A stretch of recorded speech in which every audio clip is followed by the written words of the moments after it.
Welcome to Hip Hop Now Podcast. If you're from the future, you know what to do. Get your ass out of here. Don't disrespect the legend. Hip hop is here to stay. Let's get right into the business. What up, y'all? I am your host, Vegas, and this is Hip Hop Now Podcast, a podcast strictly designed specifically to keep you informed with all things hip hop music and culture that happen throughout the week. Big shout out to all the supporters of this podcast. The goal for the end of 2025 is 5,000 subscribers on YouTube. Shout out to the audio listeners. You can also subscribe if you haven't. If you'd like to see how I do what I do, I'm not doing any magic tricks, but you know what I'm saying. See my facial expressions as I'm speaking. But the goal for 2025 was 5,000 subscribers on our YouTube channel, and we're already at 4,300, which is crazy. I might have to bump it up to 10,000. If we hit 5,000, let's say by the end of February, if you're from the future and you have already seen it, I'm at 100K, get your ass out of here. But I appreciate you, though. I appreciate you being from the future and letting us all know. But I'm saying if by the end of February we hit 5,000 subscribers, then I'm just going to go ahead and bump the total to 10,000. Why not? They call me Vegas. Bet big. Why not? Wu-Tang forever. If you're watching the video. But yeah, so it's pretty dope. I appreciate everybody who watches the videos, whether you watch my weekly news video, which is Hip Hop Now Podcast, or you like the shorts I post on YouTube. That's dope as well. And if you like the special episodes, right? The live streams, the big time album reviews. I'm thinking about a Super Bowl halftime review, depending on what happens. So stay tuned for that. Videos like WWE 2K, whatever, it's coming up real quick on this channel. Rap and Bullish Royal Rumble. If you don't know what that is, that's when I basically take the latest WWE game and I create a 30-man Royal Rumble match, and it's all custom wrestlers that just so happen to be all rappers. And it's pretty dope to watch. You know, you get to root for your favorite past and presents. Present those that have passed away, rest in peace, also are included, like Eazy-E, sometimes DMX, stuff like that. And it's just an all-out battle Royal Rumble style. Right here on the channel tends to do well, you know, because it's fun to just watch the computer and just beat each other up, but they're rappers and they got the outfits on and all that. So stay tuned for that. But also on the YouTube channel right now, and those on the audio side also have it.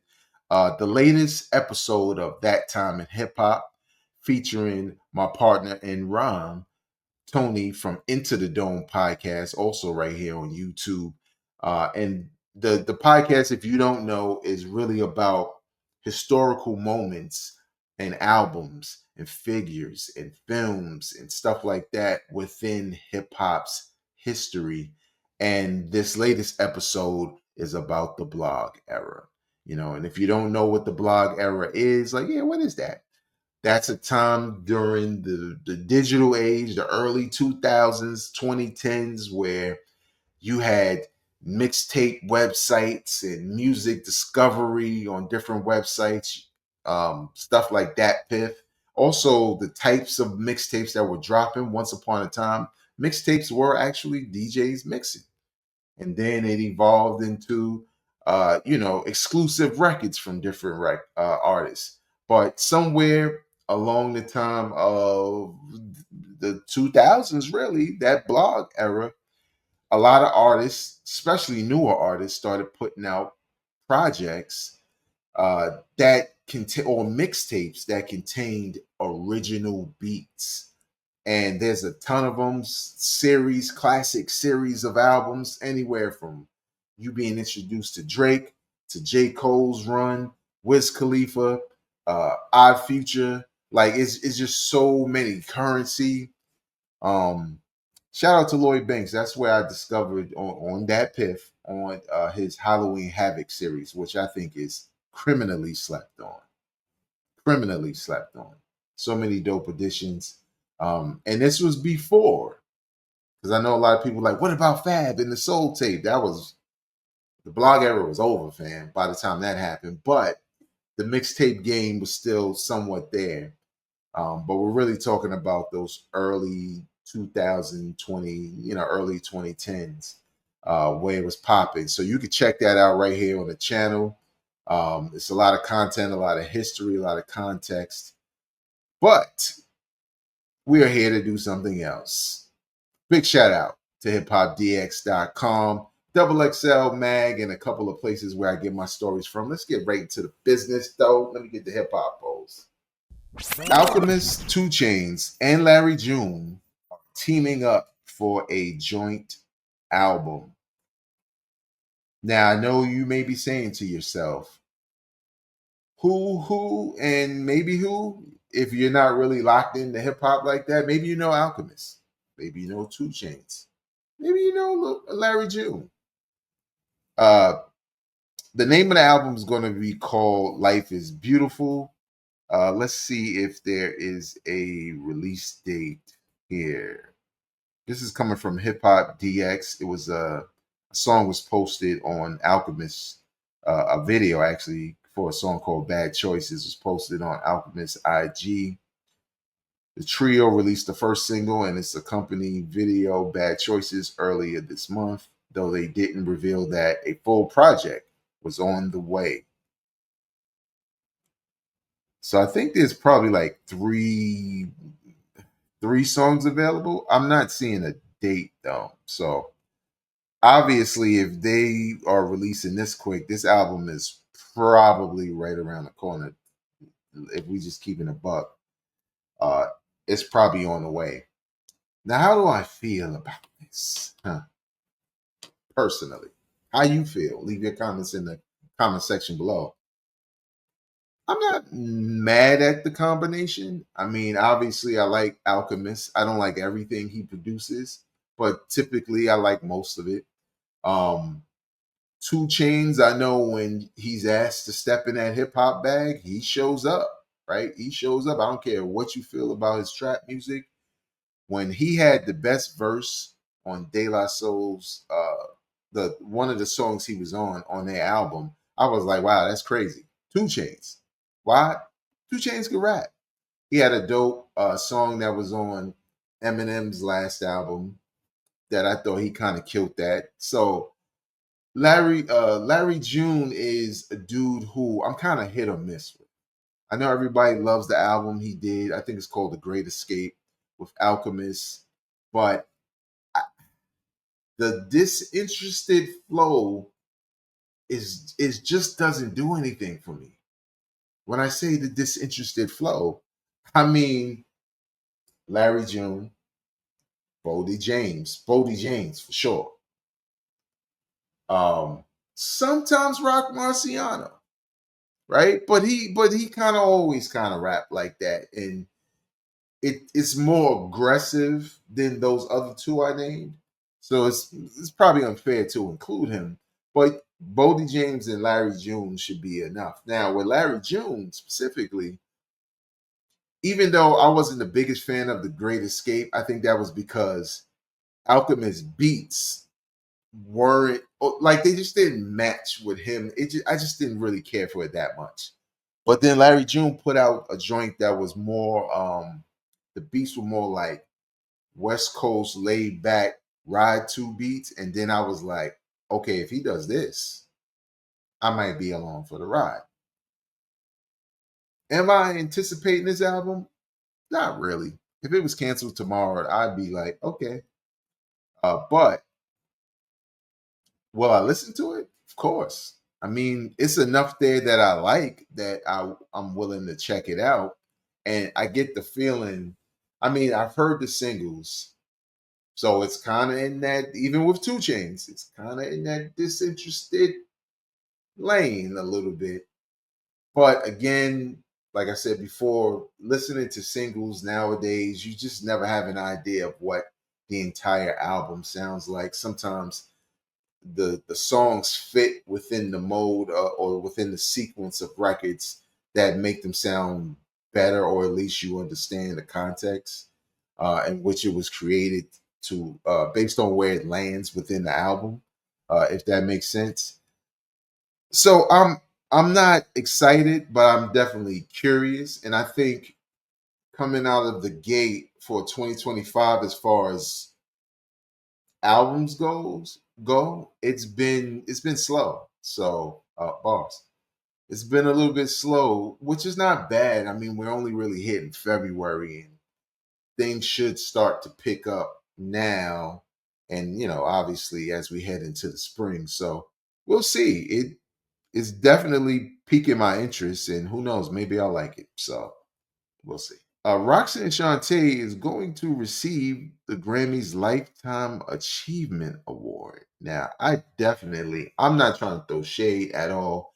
Roxanne Shanté is a pioneer in the rap games, especially for female MCs, especially on some battle rap stuff, because that's how she came out the gate as a teenager, just like, yo, UTFO and all of that. So even though I know the Grammys in recent years have gotten their hip hop, especially for the album, probably mainly when it comes to album of the year, they've gotten it right in most cases as far as not overlooking the best of the best, or at least if you have your top albums of the year, right? And you hold up, I ordered something from Grubhub and it is on the way. Uh, if if you have a top five or best of the year list, and let's say the Grammys has five nominations for album of the year, maybe three or all are on your list, then they're doing good. And I think they've been doing that. So this is interesting because I never thought that Roxanne Shanté would get this kind of award from the Grammys, because as far as I know, she's not ever been nominated for a Grammy or won one, unless she has in another capacity that I know of. So let's go to hiphopdx.com. Roxanne Shanté has been a pioneer and trailblazer since Roxanne's Revenge in 1984, so it should be no surprise that she's making history yet again, this time as the first solo female rapper to receive a Lifetime Achievement Award from the Recording Academy. The award, given to performers who, during their lifetimes, have made creative contributions of outstanding artistic significance to the field of recording, will be presented on Saturday, February 1st. Okay, I need some more receipts. Hip hop figures who have previously received the honor. Okay. Run DMC, Public Enemy, Grandmaster Flash, and the Furious Five, Salt and Pepper, and NWA. Well, there you have it. That explains it for me. Now it makes sense. It's almost like we recognizing pioneers in the hip hop game, and I just said that about Roxanne Shante. Is not debatable. She's the blueprint for not all, but most female MCs, because not only was she doing it in at an early time in hip hop, um, but she was probably the first time there was any real focus on a female MC. She's not the first female MC ever, so stop, don't do that. But as far as being dope, like really dope, like could probably take on men, and I know there's probably somebody that I don't know where there's no music or stuff like that. But just remember this: it doesn't mean that earlier pioneers who paved the way for her don't deserve recognition. It's just that this has to do with her being a professional recording artist. Okay. And I know it's a rabbit hole. You'd be like, well, wait a minute. MC La La La La La had a album on Turtle Records back at, man, we don't know her, Roxanne Shanté. Okay, that's it. So it'll be interesting. I'm interested in seeing what her speech is for this. So we'll see. And lastly, apparently Rakim launched a new finance app that is supposed to be driven by AI, artificial intelligence, and it allows you to ask questions of Rakim with an AI powered Ra feature,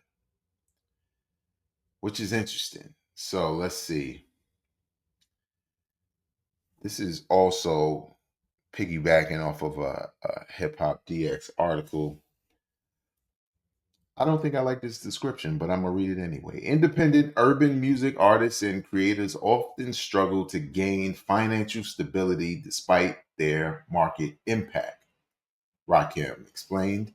With notes, we're building a community and lifestyle driven platform that combines cultural connection, technology, and empowerment to give them the tools they need to thrive. Notes is led by Rakim and longtime associate Devon. The latter says that the app exists to empower and support artists and creators in the urban community who have been underserved and exploited for so long. Hmm. This is interesting. Let me see. Is there a way to look at how it works? Notes exists to connect artists with lenders and creditors while educating them about money. But its most notable feature is Ask Ra, which the company describes as an AI voice assistant and agent in the iconic voice of purpose Rakim purpose built for independent urban, maybe purposely built for independent urban music artists and creators. So the Rakim side of it is obviously he agrees with what this is and how it could help independent artists um, from urban backgrounds, according to them. Uh, and one of the features is that you if you have questions, AI, artificial intelligence, Skynet, Rakim will answer them for you. I have one question for AI, Rakim. How do I get paid in full? I probably wouldn't do that or say that, but I will say this. I think it's good, man. I mean, I think it's to me, let me just say this before I end it off. This is to me, and I'm not knocking anybody's hustle, but to me, this is 10 times better than, hey, y'all, let's collaborate, pay me for a feature. Now, some people will pay for a feature, and in some cases, the rappers show up, right? Like I think Sky Zoo does it, but he never sounds disconnected from the artist, so to speak, like some artists do. Some artists will hit you with the Bitcoin, check out my Bitcoin, my crypto currency thing. And what's the other one that I can't remember now with the art, the AI art? There's plenty of rappers that hit you with that. To me, all useless, right? Um, all useless. Or yo, I'm putting the album together. Everybody come on, and then it's like some mixtape that they barely even promote or whatever, but everybody had to pay to be featured. I get it.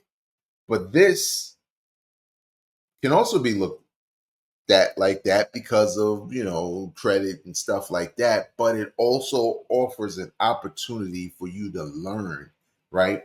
And financial literacy doesn't only plague urban artists, it plagues ghettos because you don't grow up with parents who are typically financially literate, right?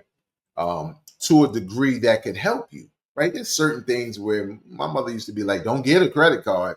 That was her telling me, that was her educating me. But she never really was saying why and going deep with it. So I think this is an example, and I'm just using myself as an example. Obviously, my mother wasn't that bad with finances, but most people struggle. You know what I'm saying? Because of looking at credit as an option or whatever it may be. And so I look at something like this with this app uh, being a tool that can help those who want it. Right? I guess it's just like with the crypto and Bitcoin stuff. If you want it and your favorite rapper is offering it, then you're gonna go for it. But I think this is just a little bit more helpful because there's knowledge to be learned now. I haven't looked at the app, so I don't know if you have to sign up, do something, buy something, invest something before you can use AI Rakim and ask him questions. Like he's a part of a package when you sign up, or if you can go in there and ask him some basic questions before you sign up. So I'm not sure. I'm personally not interested, but it doesn't mean that it's a bad thing for you. And I think it's dope for Rakim to do something like this, especially at this point in his career when he can really just be concerned about himself. So, what do you think? Are you going to sign up for Rakim's AI app? You know what I'm saying? To be financially literate if you're not already? Are you looking forward to an Alchemist, Larry June, and 2 Chainz project? Leave your comments in the comment section below. You can follow me on social media everywhere with the same name at Vegas World INC. Subscribe to the audio podcast if that's what you like to do. But you could also head over to the YouTube channel where we are on the road to 5,000 subscribers. We're at 4,300. Subscribe. Like if you like the video, but more importantly, share it with people you know enjoy this kind of content. Until next time, y'all, I'm not a critic, I'm a fan. And if Not Like Us wins 7 Grammys, it's going to be crazy. Peace.